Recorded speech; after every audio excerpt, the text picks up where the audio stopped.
welcome to the last Fragments of Silicon review of the season. Up this time, a game called Influence. Yeah, note to watchers of the video version, we were having some problems capturing the footage from the. Yeah, Petty Fans Capture doesn't work on things that run in full screen, and we couldn't figure out how to get this to run in windowed. Not with the time allotted. Mm-hmm. Yeah. Yeah. So we get the trailer. Mm-hmm. I'm like, hopefully it can get the point of the game across. Yeah, there wasn't a whole lot to this, at least.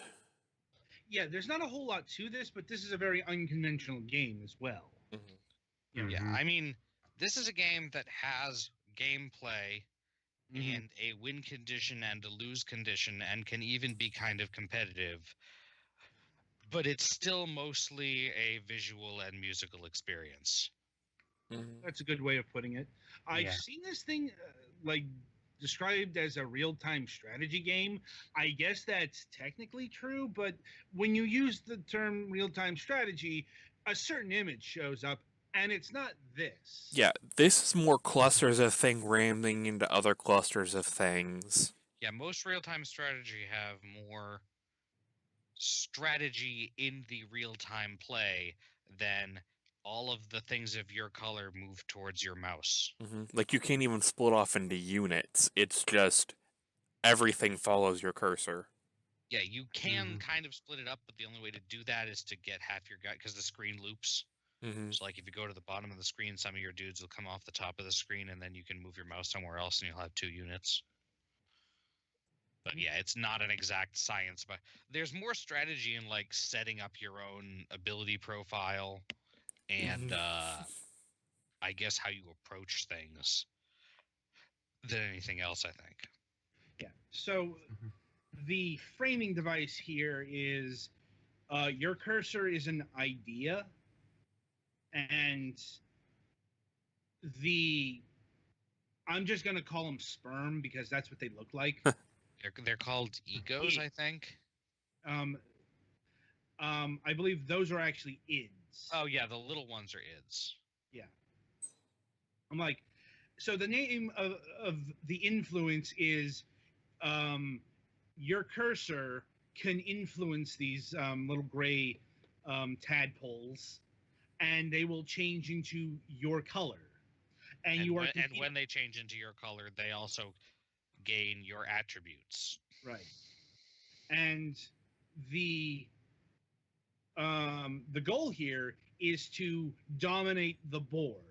You know, you recruit the ids, the other cursors recruit the ids. Whoever has the biggest amount of ids will convert the others and will win the idea. Yeah, you can only influence groups of the same size or smaller as your group. So at the beginning of a stage, you have to get one little id alone to make 2, and then you can try to approach a group. Because the neutral ids all start out just spreading out from the center evenly. So you have to bump into them and knock them around to get one separate. Right. And again, while you're doing this, all of the other players, of which you can alter the number, but by default there are like 7 other players. And you can go higher, I think. Yeah. And all of the conversion happens along note lines. That is to say, you know, when they switch to your sign, they turn into a note. And a full playthrough session is a song which you can save. And you can play offline or you can play online. You can play online multiplayer with this. To be honest, we did not play this. Yeah, I didn't feel like doing online. Honestly, I was not very good at it, I don't think. But honestly, it was still fun. Honestly, this game has a kind of a difficulty imbalance. It's really hard at the beginning, but you know, it's really easy at the end. I suppose that makes sense. Once whoever gets a lead is gonna keep gaining that lead unless you do some real tricky stuff. I suppose that's a metaphor for life or something, unintentional as it is. But it, you know, most difficult part is in the beginning where you're trying to convert all of the ids, because honestly, it's a lot harder for you to convert an id than the AIs. Well, that depends slightly. If you go into custom rather than quick, you can change your stats of speed, which is how fast you move, agility, which is how fast you turn, I believe, or your ids turn. And then the third one, which is the one that I always maxed for my own things, is how hard it is for your ids to be influenced.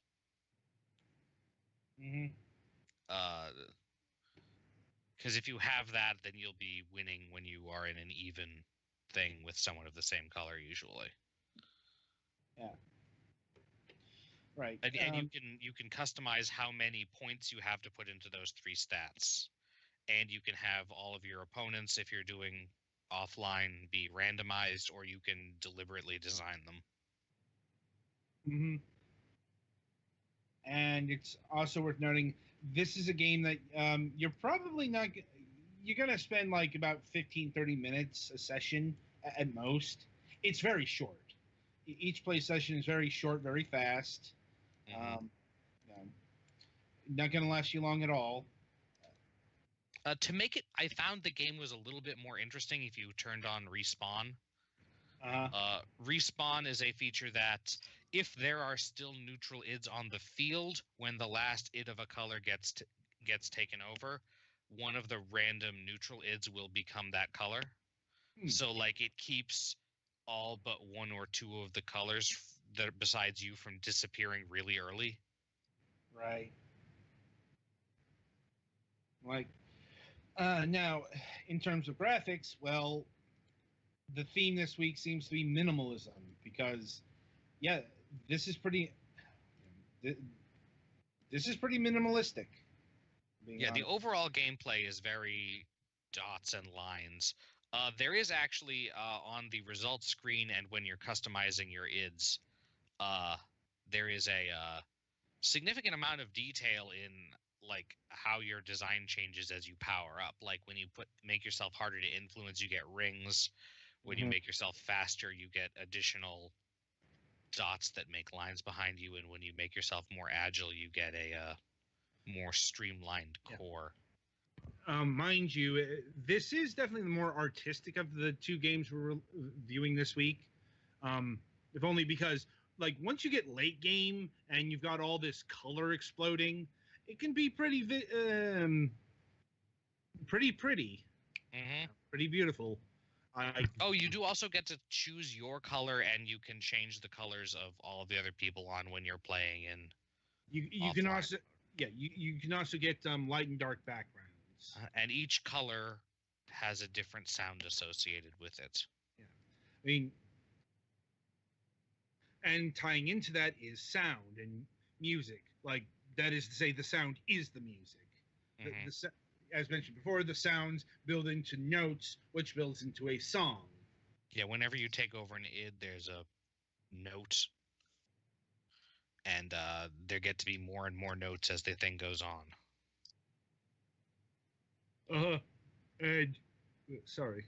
And you can save those songs. I think about 100 of them, from what I saw. Yeah, I didn't actually save any because I didn't have any I was super satisfied with, but now in terms of online multiplayer, so I bring a pack of friends, because there's not a lot of people playing online. In fact, I didn't see anyone online when I was playing.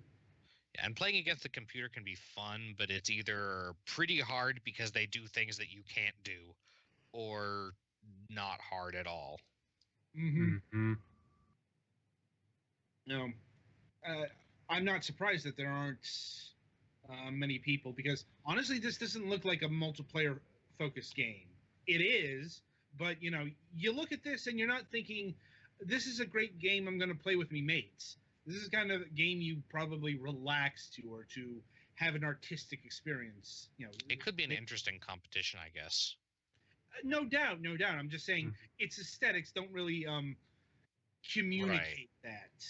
Oh, there is one other sort of strategic thing, which is that when you take over a non-neutral id, when you take over someone else's id, it keeps whatever powers it had. So if your team is slow and hard to take over, if you take over someone that's fast and agile but easier to take over, then you will gain fast and agile ids. Mm-hmm. So sometimes it's worth letting someone else take over some of the neutral ones to try to take over ones that have useful abilities. Right. But Pricing. Let me see. The game here is $4.99. That's about what I'd say it's worth. Yeah. Mm-hmm. I'm like, maybe wait for a sale. Like, yeah, and not surprising. This game is available on mobile. It's on Android. I'm not seeing an iOS version. This would be kind of hard on mobile though, because it would either be tap or it would just be, you're constantly dragging your finger across your phone or tablet. That's how it is with the mouse, though. Uh-huh. Yeah, only your mouse is, partially blocking your vision. That's true. Yeah. I'm like, and let's see, looking at the mobile, or at least looks like it was put out by a different developer or different publisher. It's Influence, like, or no, this I think this might be no, this is a different game called Influence. Sorry about that. Mm-hmm. Oh, this is a card game. Ah, This is what happens when you have a title as generic as Influence. right. No, nothing against the developers, nothing against Blanket for it, but I mean, it is named. It's not named inaccurately. That is the main mechanic of the game, is influencing other things, but it's also a common word that is used for things. right. Mm-hmm. Especially games, or in gaming in general. Yeah. So yeah, I'm not seeing a mobile version of this particular Influence game. Yeah, just as well. Anyway, let's see. I'd go a mild recommendation here, like about a 6 if you want to numerically quantify it. But it's fun to try out.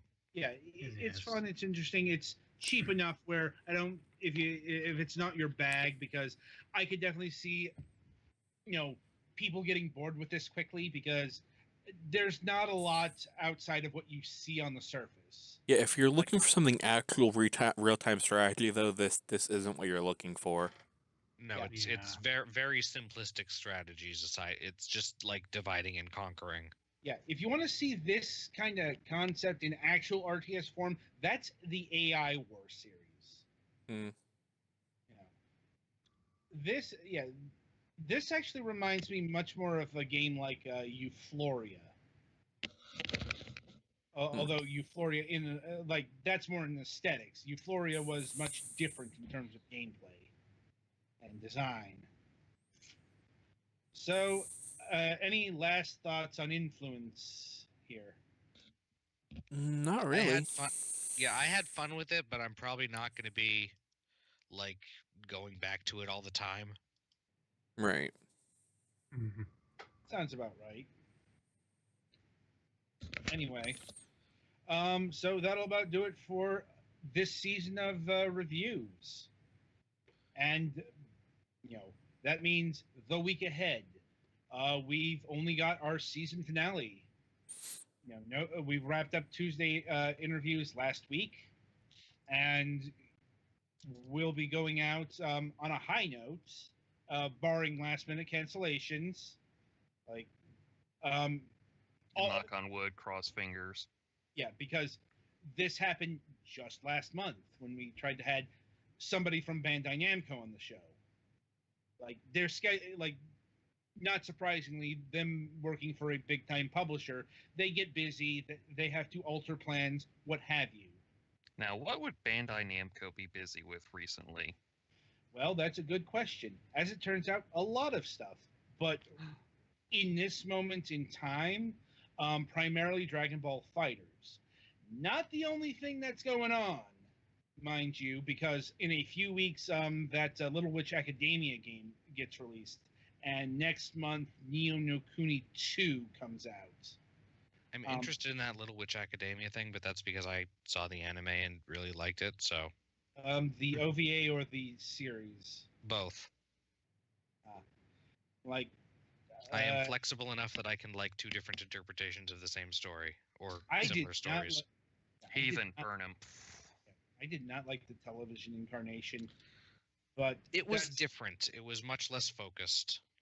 It was more Akko being a raging asshole. Sometimes. Yeah, it's like honestly, I don't think she was ever as big of an asshole as she was at the beginning of the Magical Parade. Fair enough, but this went on for longer. This went on for longer. That's what I'm saying. It's like you got to measure your quantifications here. Anyway, with that in mind, we'll be having hopefully Dimitri. He's been on the show a few times before, and I talked to him last week. He said he's still good. I'm probably going to ping him in the next couple of days to make sure that no final kerfuffles have arisen.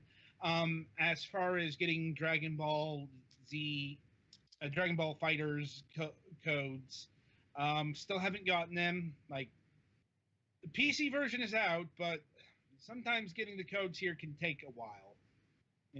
If worse comes worse, we do have a backup plan in case we don't get the codes by showtime. I believe Pettyfan has about an hour of footage captured from the beta. Yes, I do. It's up on my YouTube. Yeah. So, in that event, or in the event that Pettyfan can't run the actual game and streaming the show, we've got that. We'll be having that in the background. Yeah, because this requires some fairly beefy specs on PC. It's like, it's not as bad as Monster Hunter, but it's a little beefy for my computer, especially when I also have to run streaming software. I mean, it's a modern anime fighting game, so... Mm-hmm.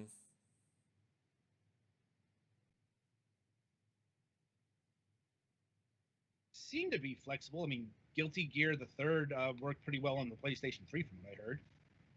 But, I guess we'll see come Wednesday. So, until then, I wish you good gaming.